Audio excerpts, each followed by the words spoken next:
સુરેશ કાકાએ જે ઘણા કવિઓ આપણને આપ્યા, એમાંને એક આજે અહીં આવી શકે એમ નથી. છે આપણી વચ્ચે જ, આપણા જ તળ ગુજરાતી, ખૂબ ગુજરાતી, જેણે ગુજરાતીને ગુજરાતીથી એ ઊંચો કરીને દેખાડ્યો એવા. હવે દિલ્હીમાં રહે છે અને એમની કવિતાઓને સુરેશ કાકાએ પહેલી વાર પ્રકાશિત કરી ત્યારે એમણે કહ્યું કે મારા પદને જોયા વિના આ પદને જોજો. એવું જે કહી શકે તે હવે એ ફેશન છે. ઘણા લોકો અડધી બાયના જબ્બાને કોટી પહેરે છે, પણ ઇટ્સ ઓકે.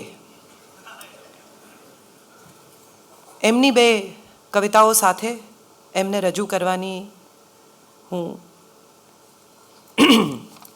નિંદાનો આ ખારો દરિયો, નિંદાનો આ ખારો દરિયો, સ્તુતિની મધમીઠી વાણી. નિંદાનો આ ખારો દરિયો, સ્તુતિની મધમીઠી વાણી, બંને નકામી છાવણીઓ છે, આપણે રાખવી અકબંધ કહાણી. એમની પાસે એક આ વાત શીખવા જેવી છે. મેં એમના વિશે લખ્યું ત્યારે મેં કહેલું કે હું એમને 1 to 1 કદી મળી નથી, એટલે હું શું લખું. ત્યારે મને આગ્રહ કર્યો કે ના તમે લખો. એટલે મેં આ વાત લખી છે કે રિએક્ટ ન થવું, એવું જો ખરેખર કોઈની પાસેથી શીખવું હોય તો એ માણસનું નામ નરેન્દ્ર મોદી છે. સુખમાંય નહીં ને દુઃખમાંય નહીં. એ એમને અમેરિકાના વિઝા ન આપ્યા તોય કંઈ ન બોલ્યા, અને હવે આટલા માન સન્માનથી બોલાવે છે ને ત્યાં એમને હાર કોણ પહેરાવશે અને પાણી કોણ પીવડાવશે એની હુસાતુસી ચાલે છે, ત્યારે પણ કંઈ નથી બોલતા. એટલે રિએક્ટ ન થવાની આ એક બહુ અદ્ભુત આવડત કેળવવા જેવી હોય છે. હું થઈ જાઉં છું તો પણ ક્યારેક, હમણાં થઈ એમ. પ્રાર્થું એટલું યુદ્ધ ભૂમિ પર, કંપે નહીં મારા ગાત્ર. પ્રાર્થું એટલું યુદ્ધ ભૂમિ પર, કંપે નહીં મારા ગાત્ર. સફળ થયા તો ઈર્ષા પાત્ર, નિષ્ફળ થયા તો દયા પાત્ર. સફળ થયા તો ઈર્ષા પાત્ર, નિષ્ફળ થયા તો દયા પાત્ર. ક્યાંક એક લાઈન વાંચેલી કે સફળતાના 100 બાપ હોય છે ને નિષ્ફળતા બાસ્ટર્ડ હોય છે. માણસ જ્યાં સુધી પોતે સ્વીકારે નહીં કે પોતે નિષ્ફળ છે, ત્યાં સુધી હું માનું છું એને કોઈ નિષ્ફળ પુરવાર નથી કરી શકતું. મારે સ્વીકારવું પડે કે હું નિષ્ફળ છું, એ પછી જ નિષ્ફળતા મારા પર ચડી બેસે છે. અને હું માનું છું કે આ સફળ થયા તો ઈર્ષાપાત્ર ને નિષ્ફળ થયા તો દયાપાત્ર, એ આપણે બધાએ ક્યાંક ને ક્યાંક નાનામાં નાની જગ્યાએ અનુભવ્યું જ છે. માણસની મજા એ છે કે માણસ સામાન્ય રીતે એમ કે કોઈની ઓળખાણ કરાવીએ તો કે આ બહુ મોટા માણસ છે, સેલ્ફ મેડ મેન. બધું એમણે જાતે સેલ્ફ મેડ છે. દોરી લોટો લઈને આવેલા, હવે આ સેલ્ફ મેડ છે, અહીંયા આટલું બધું કમાયા, મેળવ્યું. અને જો ક્યાંય પણ કશું પણ ખોટું થાય તો એનું નસીબ છે. સફળ થાય તો હું, નિષ્ફળ થાય તો તું. આ આપણી ભગવાન સાથેનું બાર્ટર છે. મોદી સાહેબનું એક બીજું આની આગળ, સફળ થયા તો ઈર્ષા પાત્ર, નિષ્ફળ થયા તો દયા પાત્ર. સફળ નિષ્ફળની પાર થઈને ત્રીજે કિનારે ઊભો માત્ર. સફળ નિષ્ફળની પાર થઈને ત્રીજે કિનારે ઊભો માત્ર. કોઠે પડે નહીં કાયરતા, કોઠે પડે નહીં કાયરતા ને પામરતાની શાને પરવા. જીવન પૂર્ણપણે જીવીને હું ઝંખું છું મરવા. જીવન પૂર્ણપણે જીવીને હું ઝંખું છું મરવા.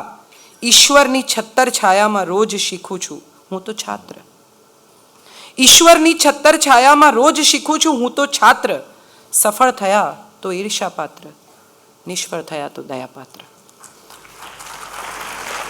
જેઓ MP થયા વગર PM થઈ ગયા છે, એવા આપણા નરેન્દ્ર મોદીને રજૂ કરતા, આપણા સૌના નરેન્દ્ર મોદીને રજૂ કરવાની આ તક મને મળી, એ બાબતે પણ હું મારી જાતને સૌભાગ્યશાળી સમજું છું. વડાપ્રધાન શ્રી નરેન્દ્ર મોદી.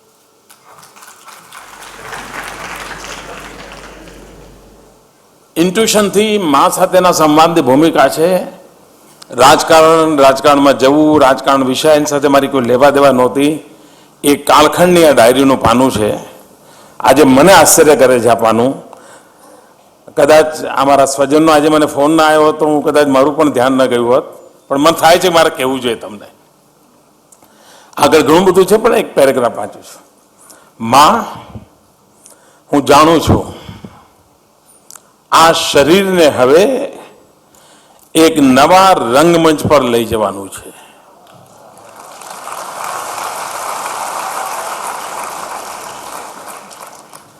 અહીં તમે જોતા હશો, હું શરીર બે જુદા છીએ અને આ જ મારી જિંદગી છે.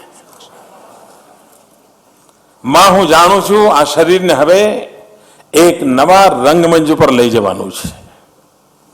નવા રંગમંચને અનુરૂપ તેની સાજસજ્જા કરવાની છે. મન, બુદ્ધિ, હૃદય જેવા શરીરના સઘળા અંગોને હવે આ નવા રંગમંચને અનુરૂપ બનાવવાના છે. માં, તારા આશીષથી એ પણ થશે જ. ત્યાં પણ જીવંતતાની અનુભૂતિ કરાવવી જ રહી. આ વાક્યમાં બહુ મોટી તાકાત છે. પણ આ મન, બુદ્ધિ, હૃદય, શરીરાંગો સઘળા એ તે જોડનાર એક આત્મતત્વને જ હું ભરેલો છું. આ આત્મતત્વને સહારે જ હવે તો તારી સાથેનું સંધાન રહેશે. દુનિયાની નજરે હું કેવા રંગરૂપમાં પ્રગટીશ તેનું મારે મન મહત્વ નથી. મારા અંતર મનની અખંડ ધારા તારી સાથેના અતૂટ નાતાથી જોડાયેલી છે. તેને કોઈ મુકામ, કોઈ વિરામ અસંભવ છે. કદાચ મારી આ શ્રદ્ધા જ મને આંતર બાહ્ય પરિસ્થિતિમાં સુરક્ષિત રૂપે રાખશે. ગુજરાતી જલ